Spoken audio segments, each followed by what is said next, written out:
Assalamualaikum warahmatullahi wabarakatuh. Lumitung puja astawa saking Gusti ingkang Harembeng Ratana Habyabyar Daya Pengbiar ingkang tumadu dumateng kawula dasih. Sakmenika ingkang kaludya menika panjenengan sedaya lan kula tasih saged nyawiji manunggal wonten ing papan menika kanthi rahayu wilujeng lan sekara-kara.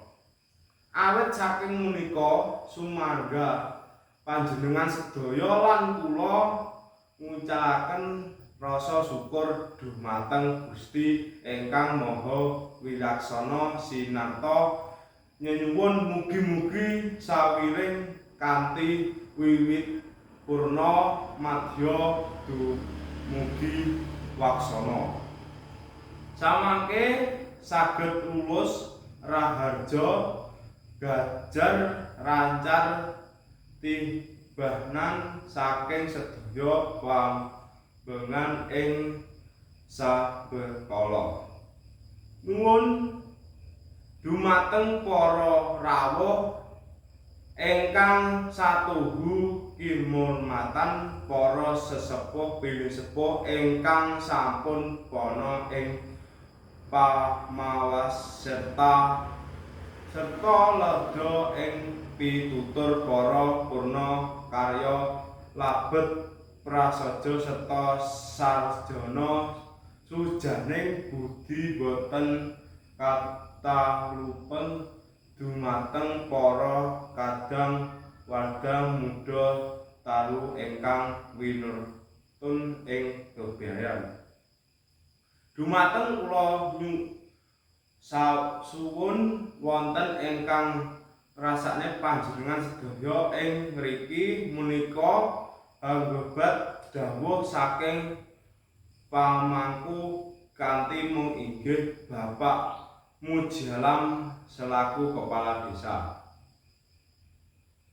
Para rawuh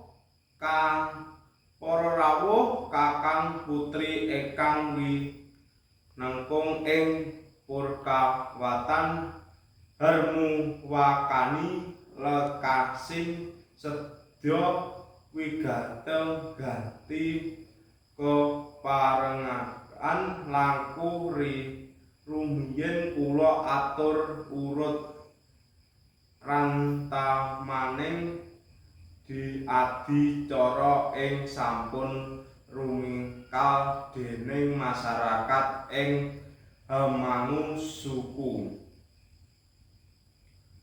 Ing daning adicara ingkang badhe lumadi nggih angka kaping pisan arak-arakan temanten kucing saking Berdesa tumuju wonten Coban Rama.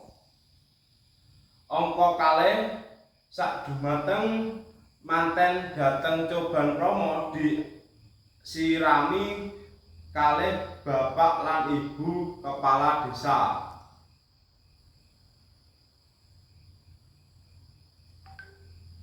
Wonten angka 3 penutup purna. Mekanten para rawuh menengga urut rumantaning adicara wonten ing wedal menika.